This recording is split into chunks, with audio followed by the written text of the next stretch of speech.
நமது ஞானகுரு அவர்கள் நமக்கு கொடுத்த உபதேசங்கள் ஒவ்வொன்றும் சாதாரணமானவை அல்ல.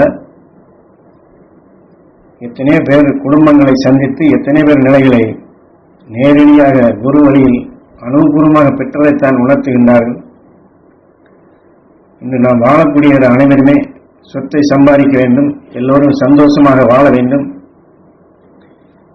எத்தனை வேலைகளில் எல்லோருக்கும் கிடைக்க வேண்டும் என்றுதான் சேர்த்து வைக்கின்றோம். ஆனால் அந்த சொத்தை சம்பாதித்த நிலைகள் கடைசி காலங்களில் ஒரு சில பேருடைய குடும்ப நிலைகள், அதுவும் பக்தி கொண்டு வாழ்ந்தவருடைய நிலை என்ன ஆகின்றது? முருகன் மீதோ இதுபோன்று எத்தனை தெய்வங்கள் மீது பக்தி கொண்டவருடைய கடைசி அவருடைய வாழ்க்கையினுடைய நிலைகள் எவ்வளவு சிரமப்படுகின்றார்கள், அவர்கள் என்ன தவறு செய்தார்களா என்ன என்பதை பற்றியும், இந்த பக்தி கொண்ட நிலையில் முருகன் காட்சி கொடுப்பது, மற்ற தெய்வங்கள் காட்சி கொடுப்பது, இதை பற்றியெல்லாம் உண்மையெல்லாம் நாம் தெரிந்து ஆரம்ப நிலையிலேயே சீர்படுத்தி மனிதனுடைய எல்லை எது என்று அறிந்து கொள்ளும் விதமாகத்தான் ஞானகுரு அவர்களை பல அனுபவங்கள் கொடுத்தார் ஈஸ்வரப்பற்று.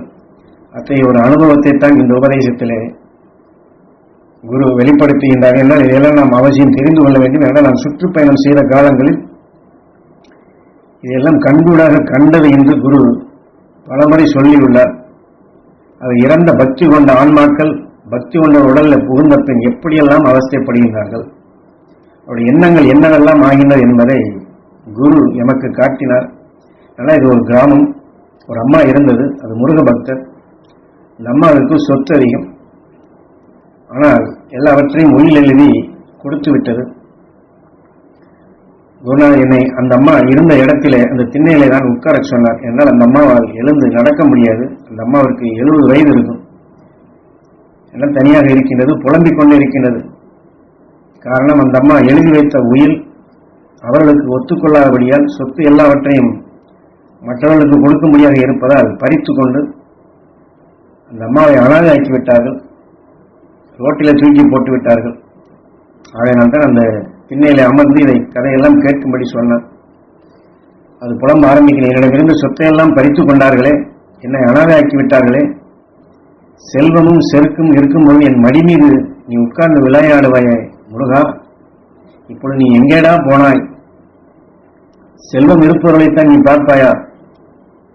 நான் இப்பொழுது அனாதையாக இருக்கின்றேனே, என்னை நீ காக்கவில்லையா? நான் அனாதைதானா என்று புலம்பிக் கொண்டுள்ளது.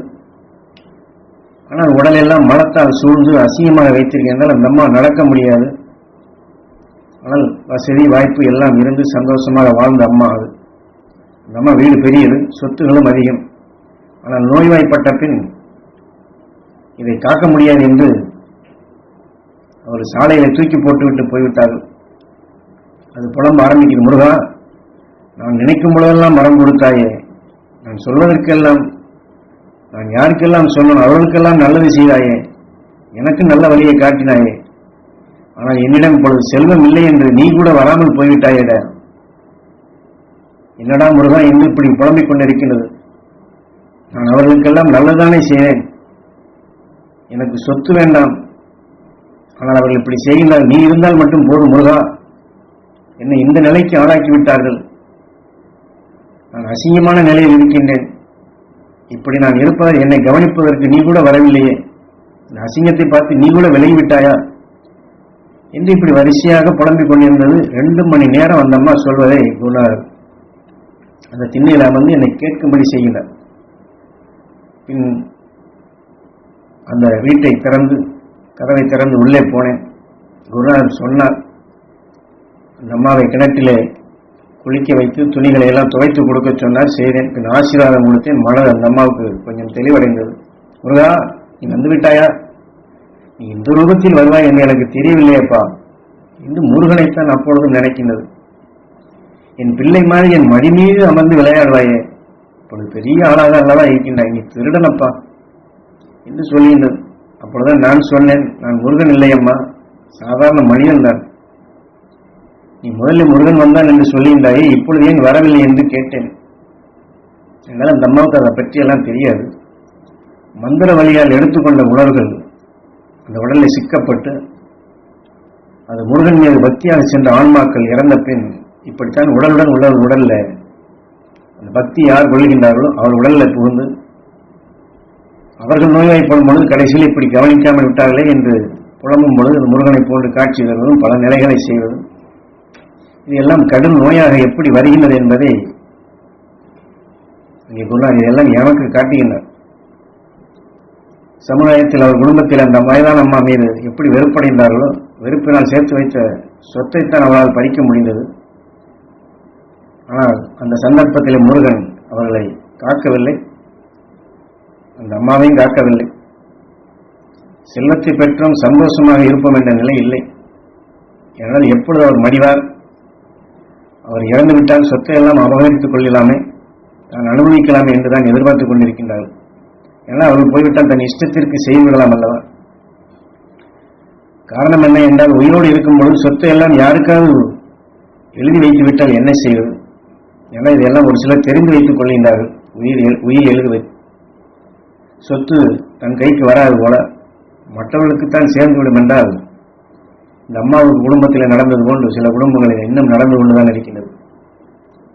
செல்வம் இருந்தாலும் அதை கொடுத்து சந்தோஷமாக வாழ வேண்டும் என்ற நிலை இருந்தாலும் கூட அவளை காக்கக்கூடிய நிலையே மாறிவிடுகிறது. ஏன்னா இந்த அம்மா இப்படி வேற ஒருவருக்கு எழுதி வைத்து விட்டார் என்பதற்காக வேண்டிதான் இந்த தொல்லைப்படுத்தி சொத்தை பறித்து அனாதையாக தெருவில் விட்டு விட்டார். சொத்து என்று வந்துவிட்டால் அம்மா அப்பா என்று கூட பார்ப்பதில்லை, சகோதரர்கள் என்று கூட பார்ப்பதில்லை, பகமையாகி இப்படியெல்லாம் செய்து விடுகின்றார். முருகனை வணங்குகிறோம், சிவனை வணங்குகிறோம் என்றெல்லாம் சொல்லுகின்றோம். ஆனால் அந்த அம்மா அப்பாவோ சகோதரர்களோ துரோகம் செய்கிறார் என்ற எண்ணத்துடன் தான் அந்த தெய்வத்தை வணங்குகின்றோம். மந்திரத்தை சொல்லி சகோதரன் சாக வேண்டும் அல்லது தாய் தந்தை சாக வேண்டும் என்ற எண்ணத்திலே தான் முருகனையும் வணங்குகின்றார். அது பக்தி எந்த அளவில் இருக்கிறது என்பதை தெரிந்து கொள்வோம். உடலின் மேல் இச்சை கொண்டு தெய்வத்தை சாட்சியாக வைத்து செய்யக்கூடிய நிலைகள் தான் இது. ஆனால் நல்ல உணவுகளை எடுத்து தீமைகளை அகற்றும் அந்த உணவின் தன்மை பெற்றால், மகிழ்ச்சியின் ஞானிகளை உணவை எடுத்தால் நாமும் தெய்வமாகலாம். எல்லோரும் இன்புற்று இருக்க வேண்டும், அந்த தெய்வீக குணத்தை பெற வேண்டும், தெய்வீக பண்புடன் வாழ வேண்டும், தெய்வீக வாழ்க்கை வாழ வேண்டும், பார்க்கும் குடும்பங்கள் எல்லாம் நலமாக இருக்க வேண்டும் என்று ஒவ்வொருவரும் இப்படி எண்ணினால் பகமைகள் மாறிவிடும். இதைத்தான் ஆலயங்களிலே நமது ஞானிகள் காட்டியுள்ளார்கள். ஆனால் இதை இன்று செயல்படுத்துகிறோமா? சற்று சிந்தித்து பாருங்கள்.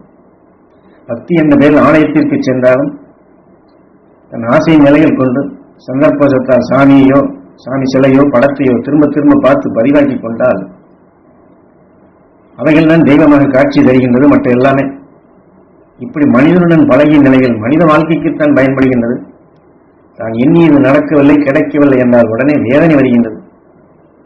வேதனைகள் அதிகமான பின் தெய்வங்களை, குறிப்பாக காளியோ அங்கலேஸ்வரியோ மாடசாமியோ முனுசாமியோ இதுபோன்ற துஷ்ட தெய்வங்களுக்கு ஆடுகளை பலியிட்டு ரத்தத்தை அபிஷேகித்து மகிழும் நிலைதான் இருக்கின்றது. இப்படியெல்லாம் செய்தால் தெய்வம் கஷ்டத்தை நீக்கும் என்று தவறான வழிகளைத்தான் பின்பற்றிக் கொண்டிருக்கின்றோம்.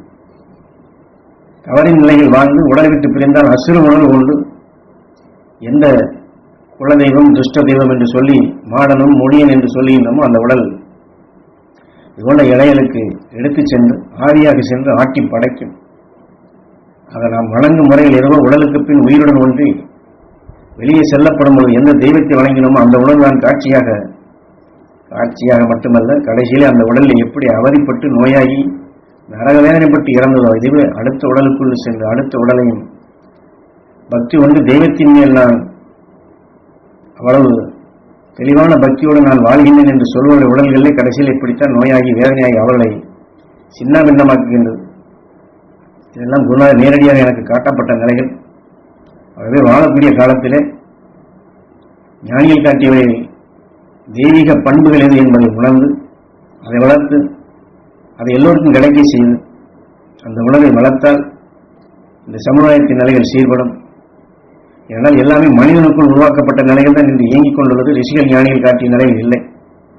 அதைத்தான் குருநாதர் எமக்கு 3 லட்சம் பேரை சந்திக்க செய்து எனக்கு இதையெல்லாம் நேரடியாக உணர்த்தப்பட்டு இதை கேட்போர் உணர்வுக்குள்ள உண்மைகளை உணர்ந்து மனிதன் பண்பட்டு வாழ, மனிதன் அந்த முழுமையடைய, இந்த உடலுக்கு பின் ஞானிகள் மகிழ்ச்சி என்ற எல்லை அடைய குருநாதர் காட்டிய தெளிவான நிலைகள் அதைத்தான் உங்களுக்கும் அனுபவமாக சொல்லிக் கொண்டு வருகின்றேன் என்று குரு இதிலே நமக்கு வழிகாட்டுகின்றார்கள்.